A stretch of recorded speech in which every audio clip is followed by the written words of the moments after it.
Platform पर मैं आपका स्वागत करता हूं। और आज की इस वीडियो में हम लोग आर ओ प्रारंभिक परीक्षा 2021 के संदर्भ में हिंदी के 7वें मॉक टेस्ट को सॉल्व करने वाले हैं। और अभी तक 6 मॉक टेस्ट हो चुके हैं और उस जो वो मॉक टेस्ट हैं उनका जो वीडियो का लिंक है वो इस वीडियो के डिस्क्रिप्शन बॉक्स में आपको मिल जाएगा, तो आप उन 6 वीडियो को भी जाके देख सकते हैं। तो और ये जो क्वेश्चन है वो पूरी तरीके से आयोग द्वारा जो पैटर्न अपनाया गया है क्वेश्चन का, उसी के अनुरूप ये क्वेश्चन हैं। तो आप इनको बहुत ही अच्छी तरीके से सॉल्व कीजिए और कमेंट करके बताइए कि कितने क्वेश्चन आपके सही हुए और आपकी तैयारी कहाँ तक पहुँची है। ठीक है, तो आइए बिना किसी देर करते हुए शुरू करते हैं। तो पहला क्वेश्चन यहाँ पर विलोम से है। तो यहाँ पर पूछा गया है कि श्री गणेश का विलोम क्या होगा। तो ये वाला तो शायद सभी को पता होगा। श्री गणेश का मतलब होता है किसी चीज़ की शुरुआत करना। तो यहाँ पर जो इसका विलोम होगा वो होता है इति श्री, यानी कि विकल्प बी। अगले क्वेश्चन की ओर चलते हैं। तो पूछा गया है यथार्थ का विलोम क्या होगा। तो बताइए भाई यथार्थ का विलोम क्या होगा। तो यथार्थ का विलोम होता है कल्पित, यानी कि विकल्प बी सही है। अगले क्वेश्चन की तरफ चलते हैं। तो विलोम शब्द की दृष्टि से कौन सा युग्म असत्य है। तो बताइए इसमें से कौन सा असत्य होगा। सात्विक का तनु दे रखा है जो कि बिल्कुल सही है। ठीक है, और यहाँ पर अगर बात करें श्यामा दे रखा है कृष्णा का, तो ये सही नहीं होगा क्योंकि जो श्यामा का विलोम होता है वो होता है गौरी। ठीक है, क्या होता है गौरी। और सूर का भीरू होता ही है और मौन का मुखर होता है। तो इस तरीके से विकल्प बी गलत युग्म हो जाएगा और श्यामा का क्या होता है गौरी। ठीक है, अगले क्वेश्चन की ओर चलते हैं। सृष्टि का विलोम होगा। तो बताओ सृष्टि का विलोम क्या होगा। तो जो यहाँ पर सृष्टि का विलोम होगा वो विकल्प ए ही है जो कि होगा प्रलय। तो सृष्टि का विलोम क्या हो जाएगा प्रलय। अगला क्वेश्चन है ब्रह्मा का विलोम होगा। तो बताइए इसमें से कौन सा विलोम ब्रह्मा का होगा। ज्योति, भूचर, जीव या फिर सदय। तो जो ब्रह्मा का विलोम होता है वो होता है जीव। ठीक है, विकल्प सी आपका सही हो जाएगा। अगले क्वेश्चन की ओर बढ़ते हैं। तो विलोम की दृष्टि से कौन सा युग्म असत्य है। तो निस्सार का होता है संसार, ये तो भाई कंफर्म है। ठीक है, उसके बाद तांडव का होता है लास, ये भी ठीक है। रूक्ष का क्या होता है स्निग्ध, ये भी ठीक है। उपेक्षा का यहाँ पर दे रखा है सापेक्ष, ये युग्म असत्य है क्योंकि उपेक्षा का जो विलोम होता है वो होता है अपेक्षा। ठीक है, आप लोग ध्यान रखना उपेक्षा का क्या होता है अपेक्षा। अगला क्वेश्चन देखते हैं अंतर्मुखी का विलोम शब्द क्या होगा।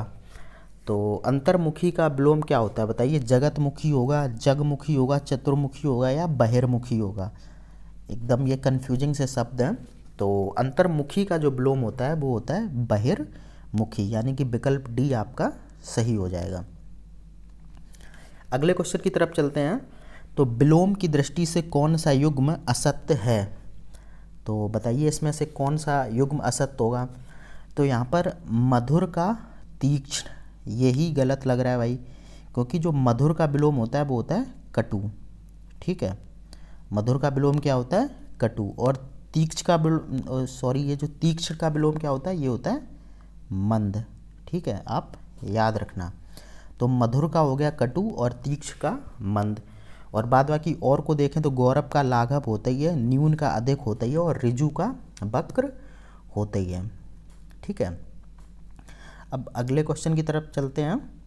तो अपना अगला क्वेश्चन है कि चुस्त शब्द का विलोम नहीं है। तो बताइए इनमें से कौन सा विलोम चुस्त का नहीं है।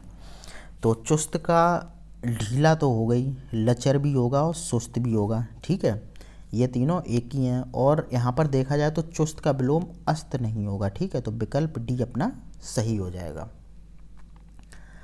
अगला क्वेश्चन देखते हैं निम्नलिखित में कौन सा प्रस्थान का विलोम होगा। ये तो शायद सभी को पता होगा कि प्रस्थान का विलोम क्या होता है आगमन। ठीक है, तो इस तरीके से 10 क्वेश्चन विलोम शब्द के हो गए। अब जो अगला क्वेश्चन है वो आपका है पर्यायवाची से। तो क्वेश्चन है कि निम्नलिखित में कौन सौंदर्य का पर्यायवाची नहीं है। तो यहाँ पर बताइए कौन सा सौंदर्य का पर्यायवाची नहीं होगा। तो यहाँ पर देखें तो शोभा सौंदर्य का पर्यायवाची होता है, सुषमा भी होता है और सुंदरता भी होता है। यहाँ पर सरता सौंदर्य का पर्यायवाची नहीं होगा, क्योंकि सरता किसका पर्यायवाची होता है, सरता होता है नदी का पर्यायवाची। ये ध्यान रखना आप। अगला क्वेश्चन देखते हैं, पार्थ का पर्यायवाची होगा। तो बताओ इसमें से कौन सा पर्यायवाची पार्थ का होगा। गिरापति, रत्नाकर, चक्रपाणि या फिर सव्यसाची। तो यहाँ पर देखें पार्थ का पर्यायवाची जो होगा वो होगा सव्यसाची, ठीक है। और अगर हम लोग गिरापति की बात करें तो ये होता है किसका, ब्रह्मा का पर्यायवाची, ठीक है। और रत्नाकर की बात करें तो ये होता है समुद्र का पर्यायवाची, ठीक है। और चक्रपाणि आपको पता ही होगा ये किसका होता है, ये विष्णु का पर्यायवाची होता है, ठीक है। अगले क्वेश्चन की ओर चलते हैं। तो पर्यायवाची की दृष्टि से कौन सा युग्म असत्य है। तो बताओ इसमें से कौन सा युग्म पर्यायवाची की दृष्टि से असत्य होगा। तो दिनांक का तो भाई पर्यायवाची मिति होता है, ठीक है। इंद्र का भी सुरेश होता है। नरक का शून्य ये नहीं होगा, क्योंकि शून्य किसका पर्यायवाची होता है, आपको पता होना चाहिए कि शून्य होता है आकाश का पर्यायवाची, ठीक है। और असुर का निशाचर होता ही है। अगले क्वेश्चन की ओर चलते हैं, अभ्र निम्नलिखित में किसका पर्यायवाची होता है। तो बताओ किसका होता है, रात, दिन, बादल या फिर आसमान। तो अभ्र की बात करें तो ये होता है आपका बादल का पर्यायवाची, विकल्प सी आपका सही हो जाएगा। अगला क्वेश्चन देखते हैं कि निम्नलिखित में कौन सा नारी का पर्यायवाची नहीं है। अब बताइए इसमें से कौन सा नारी का पर्यायवाची नहीं होगा। बामा, ललना, रमणी या फिर सविता। तो यहाँ पर देखें तो नारी का पर्यायवाची बामा भी होता है, ललना भी होता है और रमणी भी होता है, लेकिन सविता नहीं होता, क्योंकि सविता किसका पर्यायवाची होता है, सविता होता है सूर्य का पर्यायवाची, ठीक है। तो इस तरीके से हम लोग अगले क्वेश्चन की ओर बढ़ते हैं। तो अगला क्वेश्चन है कि निम्नलिखित में कौन सा ईश्वर का पर्यायवाची है। तो बताओ भाई इसमें से कौन सा ईश्वर का पर्यायवाची होगा। तो ईश्वर का पर्यायवाची अज भी होता है, ईश भी होता है और फिर दीनानाथ भी होता है। तो इस तरीके से उपयुक्त सभी यहाँ पर ईश्वर के पर्यायवाची हो जाएंगे। अगला क्वेश्चन देखते हैं, पर्यायवाची की दृष्टि से कौन सा युग्म असत्य है। तो बताओ इसमें से कौन सा युग्म असत्य होगा। तो यहाँ पर देखें शंकर का पर्यायवाची ग्रीस होता है, ठीक है। वायु का बात होता है। हाथ का यहाँ पर केतु दे दिया गया है, लेकिन हाथ का केतु नहीं होता है, क्योंकि केतु किसका होता है, केतु होता है झंडा का पर्यायवाची, आप लोग याद रखना है इसको। और लहर का वीची होता ही है। अगले क्वेश्चन की ओर चलते हैं, निम्नलिखित में कौन कौआ का पर्यायवाची है। तो बताओ इसमें से कौन सा कौआ का पर्यायवाची होगा। तो यहाँ पर जो कौआ का पर्यायवाची है वो विकल्प ए ही होगा, पिसुन, ठीक है। क्योंकि कंदर्प आपको पता होना चाहिए ये होता है कामदेव का पर्यायवाची, ठीक है। और यहाँ पर जो मयूख होता है वो होता है किरण का पर्यायवाची, ठीक है। तो इस तरीके से हम लोग आगे बढ़ते हैं। अगला क्वेश्चन है, आभूषण का पर्यायवाची है। तो बताओ इसमें से आभूषण का पर्यायवाची क्या होगा। भूषण, जेवर, गहना या उपयुक्त सभी। तो यहाँ पर जो आभूषण का पर्यायवाची होगा वो उपयुक्त सभी होगा, क्योंकि भूषण, गहना और जेवर तीनों ही आभूषण के पर्यायवाची होते हैं। अगला क्वेश्चन देखते हैं कि पर्यायवाची की दृष्टि से कौन सा युग्म असत्य है।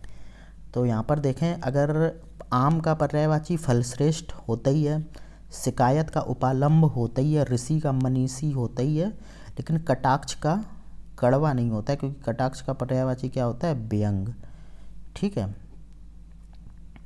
तो इस तरीके से अपना विकल्प डी सही हो जाएगा।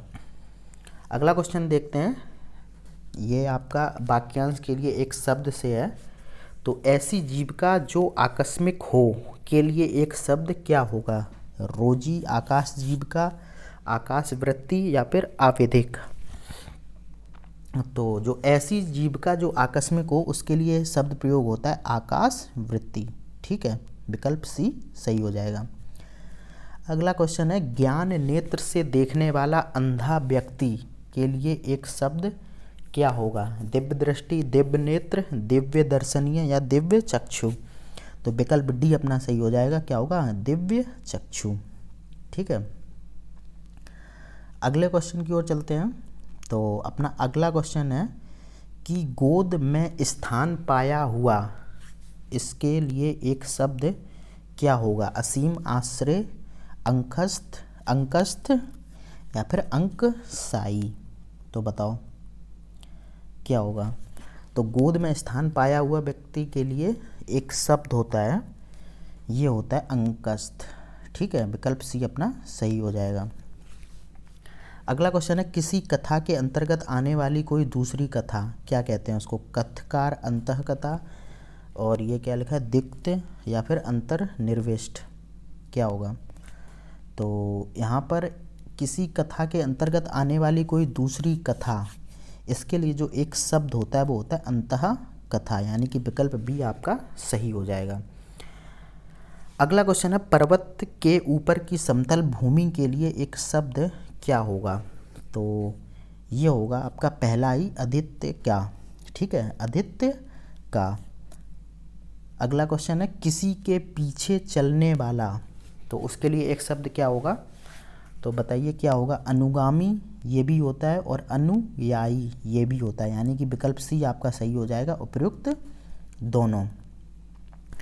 6 महीने में होने वाला के लिए एक शब्द क्या होगा? तो बताइए क्या होगा एक शब्द? जो 6 महीने में एक बार होने वाला के लिए एक शब्द होता है वो होता है अर्धवार्षिक। आपको कंफ्यूज नहीं होना है, ना छमाही होता है, ना अर्धमासिक होता है, ना 60 माह होता है। क्या होता है? अर्धवार्षिक। विकल्प डी आपका सही हो जाएगा। अगला क्वेश्चन है वह स्त्री जिसका पति परदेश से लौटा हो, वाक्यांश के लिए एक शब्द होगा। तो बताइए इनमें से क्या होगा? तो विकल्प डी अपना सही हो जाएगा, आगत पतिका। वह स्त्री जिसका पति परदेश से लौटा हो के लिए एक शब्द क्या होगा? आगत पतिका। अब अगले क्वेश्चन की ओर देखते हैं। तो निम्नलिखित में कौन सा युग्म त्रुटिपूर्ण है? तो बताइए अपराधों से संबंधित आपराधिक, आलोचना के योग्य आलोचक, आशा से बहुत अधिक आशातीत, जो कम खाता हो अल्पाहारी। तो यहाँ पर विकल्प बी त्रुटिपूर्ण है, क्योंकि जो आलोचना के योग्य होता है उसे बोलते हैं आलोच्य। ठीक है, आलोच्य। ठीक है, और जो किसी के गुण और दोष की आलोचना करता है उसे क्या बोलते हैं? आलोचक। आप लोग ध्यान रखेंगे, आलोचना के योग्य तो आलोच्य हो गया, और जो किसी की आलोचना करता है वो होता है आलोचक। ठीक है, अब अगले क्वेश्चन की ओर चलते हैं। तो बिना पलक गिराए या बिना पलक झपके के लिए एक शब्द क्या होगा? तो यहाँ पर देखें अनिमेष भी होता है, अपलक भी होता है और एक टक भी होता है, इसलिए क्या हो जाएगा? उपयुक्त सभी। ठीक है, तो आप लोग देख लीजिए ये जो तीनों शब्द हैं ये बिना पलक गिराए के लिए प्रयुक्त होते हैं। तो इस तरीके से 10 क्वेश्चन वाक्यांश के लिए एक शब्द के भी हो गए। और अब क्वेश्चन जो है वो है तत्व और तत्सम से। तो क्वेश्चन है कि निम्नलिखित में से कौन सा एक तत्सम है? तो बताओ इनमें से कौन सा एक तत्सम होगा? तो यहाँ पर जो तत्सम है वो यमुना है, और अगर रास की बात करें तो इसका जो तत्सम होता है वो होता है राशि। ठीक है, और अहेर का आपको पता ही होगा आखेट होता है।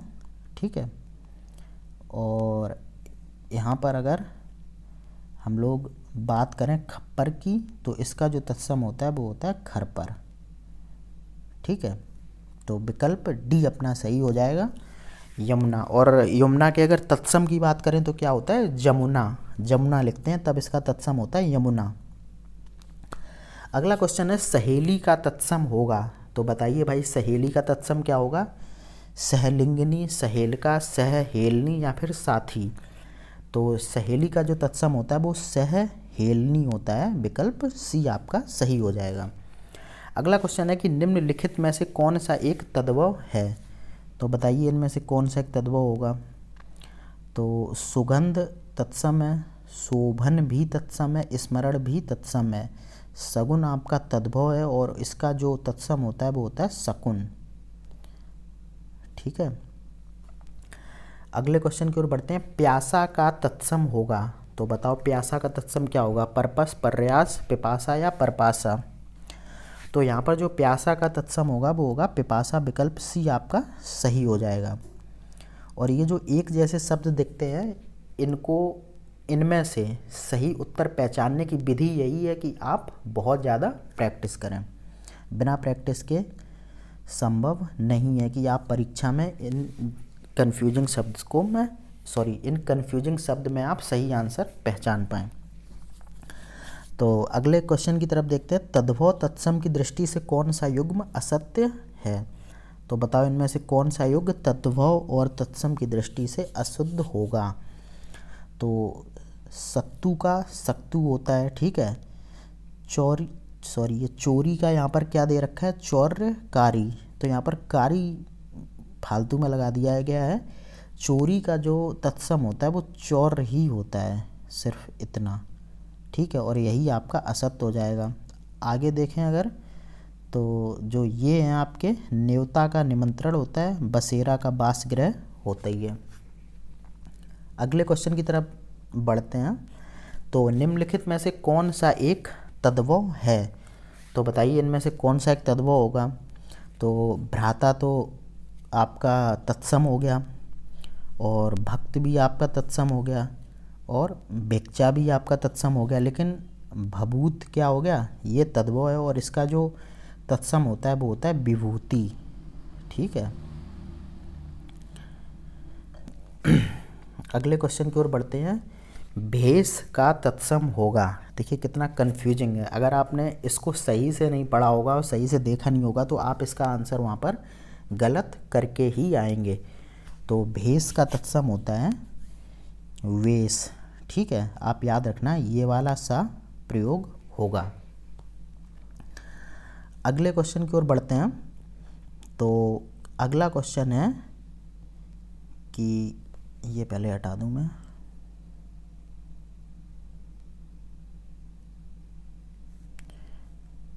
तो अगला क्वेश्चन आपका है कि तद्भव तत्सम की दृष्टि से कौन सा युग्म असत्य है। तो बताओ इनमें से कौन सा युग्म असत्य होगा। तो अक्षत का अक्षत होता ही है।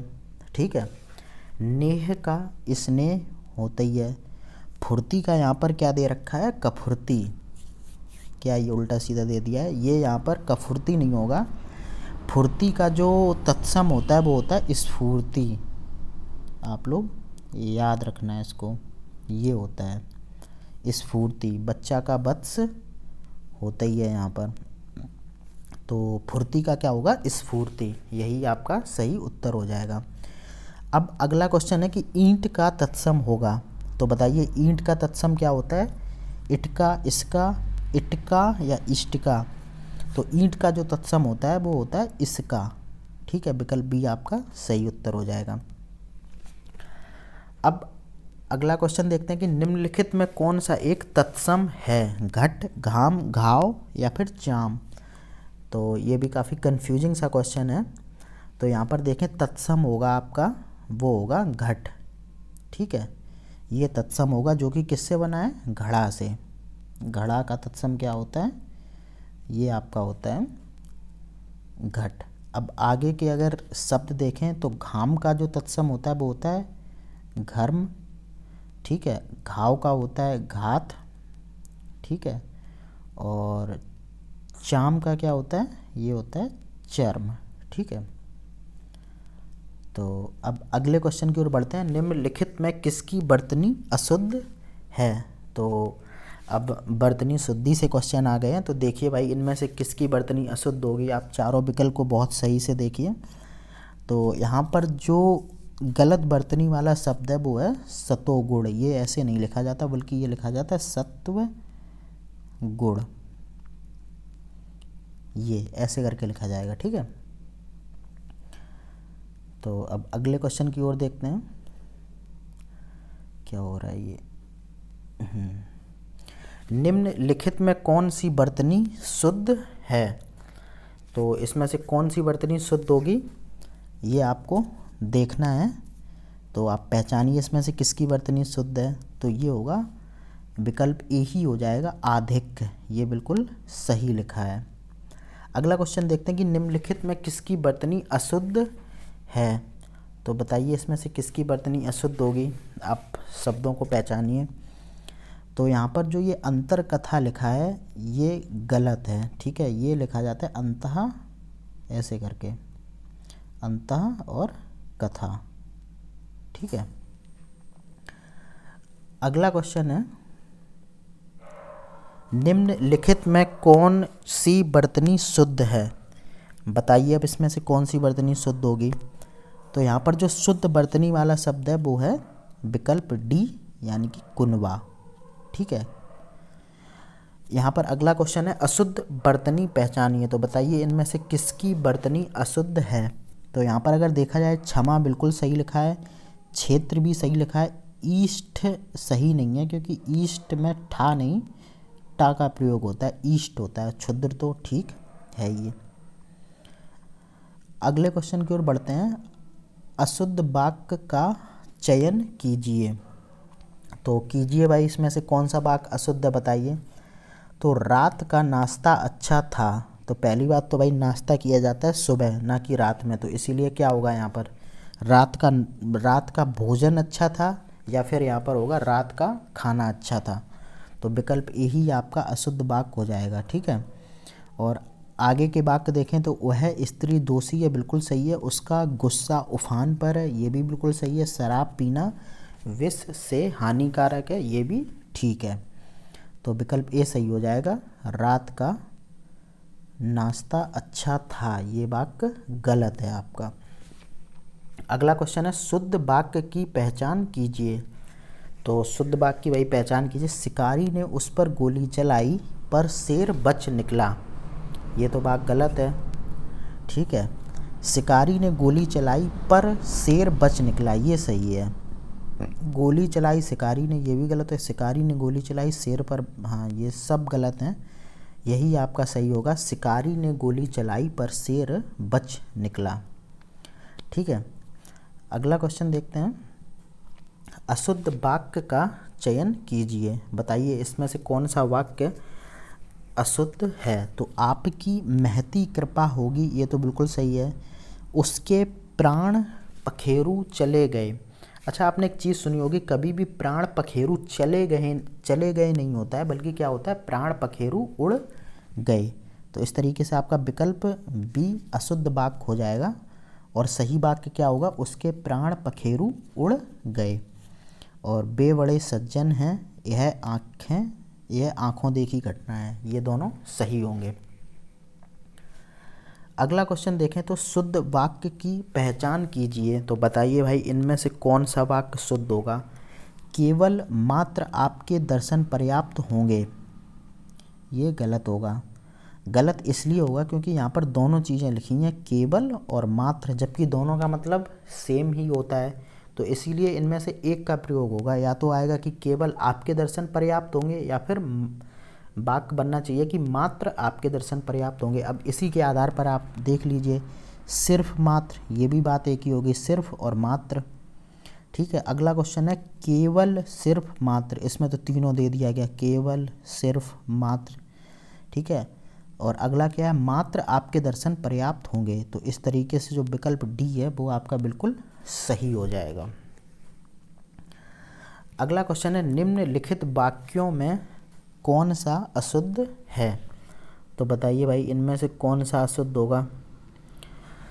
तो भाषण सुनने के बाद मैं लौट आया, ये तो सही है, ठीक है। सभा में कई स्त्री पुरुष आए थे, ये भी बिल्कुल सही है। लड्डू और लस्सी पीकर हमने यात्रा की, ये गलत लग रहा है, क्योंकि इसका जो सही वाक्य होगा वो होगा लड्डू खाकर और लस्सी पीकर हमने यात्रा की। इस तरीके से जो आपका सी है वो गलत है। अच्छा, ये अगला देखा जाए तो क्या है, प्रातः काल का दृश्य सुहावना होता है, ये तो बिल्कुल सही है। अगला क्वेश्चन है कि निम्नलिखित में से किस वाक्य में गुणवाचक विशेषण का प्रयोग किया गया है। तो बताइए इसमें से किस में गुणवाचक प्रयोग किया गया है। तालाब में काला पानी है, तो यहाँ पर काला क्या होता है, गुणवाचक होता है। यह लंबी इमारत है, इसमें लंबी भी गुणवाचक हो गया है। नदी में खारा पानी है, खारा भी गुणवाचक हो गया। इस तरीके से क्या है, उपयुक्त सभी वाक्यों में गुणवाचक प्रयोग किया गया है। अगला क्वेश्चन है कि निम्नलिखित में से किस वाक्य में व्यक्तिवाचक विशेषण का प्रयोग हुआ है। तो बताओ इसमें से किस वाक्य में व्यक्तिवाचक विशेषण का प्रयोग हुआ है। तो बाजार से 2 किलो मिठाई लेके आना, इसमें तो कहीं व्यक्तिवाचक विशेषण है नहीं, क्योंकि 2 किलो होता है परिमाणवाचक। ठीक है, यह अंदरूनी चोट है, ये गुणवाचक हो गया। हाथी विशालतम प्राणी है, ये भी गुणवाचक हो गया। रमेश अपनी शादी में जोधपुरी सूट पहनेगा, तो जोधपुरी क्या हो गया, ये आपका हो गया व्यक्तिवाचक। ठीक है, तो अगर हम लोग बात करें व्यक्तिवाचक विशेषण की, तो जो व्यक्तिवाचक शब्दों से बने वह शब्द हैं जो वाक्य में संज्ञा या सर्वनाम की विशेषता बताते हैं, उन्हें क्या कहते हैं, व्यक्तिवाचक विशेषण कहते हैं। ठीक है, तो ये आपने देख लिया। अच्छा, कुछ व्यक्तिवाचक विशेषण के उदाहरण देखें तो ऐसे ही होते हैं, जोधपुरी, नेपाली, बनारसी, भारतीय, पश्चिमी, पूर्वी, ऐसे करके। ठीक है, आपको ये चीज़ ध्यान रखनी होगी। अगला क्वेश्चन है, वह लड़का कक्षा में अव्वल आया है, वाक्य में विशेषण होगा। तो बताइए भाई इसमें से विशेषण कौन होगा। काफ़ी टफ सा क्वेश्चन है, आपको देखना होगा। तो यहाँ पर जो विशेषण होगा वो होगा वह। ठीक है, और वह किस तरीके का विशेषण है, ये सार्वनामिक विशेषण है। और सार्वनामिक विशेषण के उदाहरण आप देखें तो यही होते हैं, यह, वह, उस, इस, हमारा, तेरा, मेरा, ऐसे करके। ठीक है, अगला क्वेश्चन है, अच्छा आदमी सभी जगह सम्मान पाता है। तो वाक्य में कितने विशेषण हैं। अच्छा आदमी सभी जगह सम्मान पाता है, तो 1, 2, 3 या 4, कितने विशेषण हैं। तो अच्छा आदमी सभी जगह सम्मान पाता है, इसमें एक ही विशेषण है जो कि क्या है, अच्छा। ठीक है, विकल्प ए आपका सही हो जाएगा। चुल्लू भर पानी में डूब मरो, वाक्य में विशेषण होगा।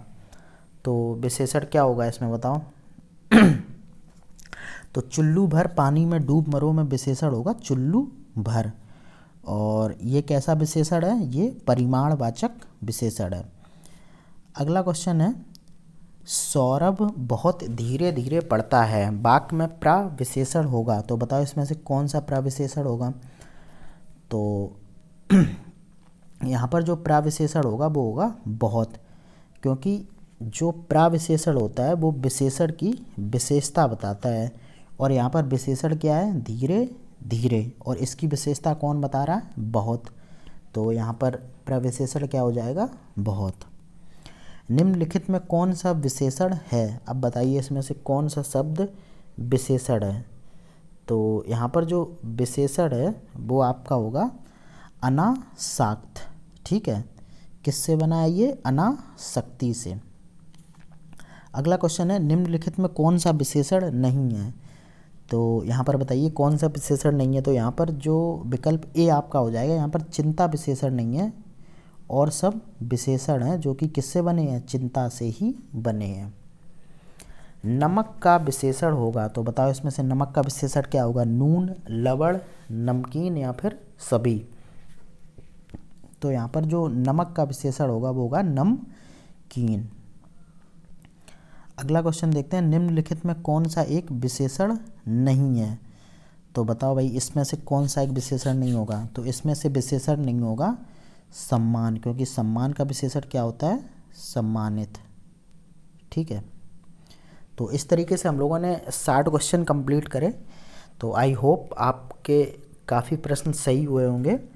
तो ठीक है, फिर अगली वीडियो में अगले मॉक टेस्ट के साथ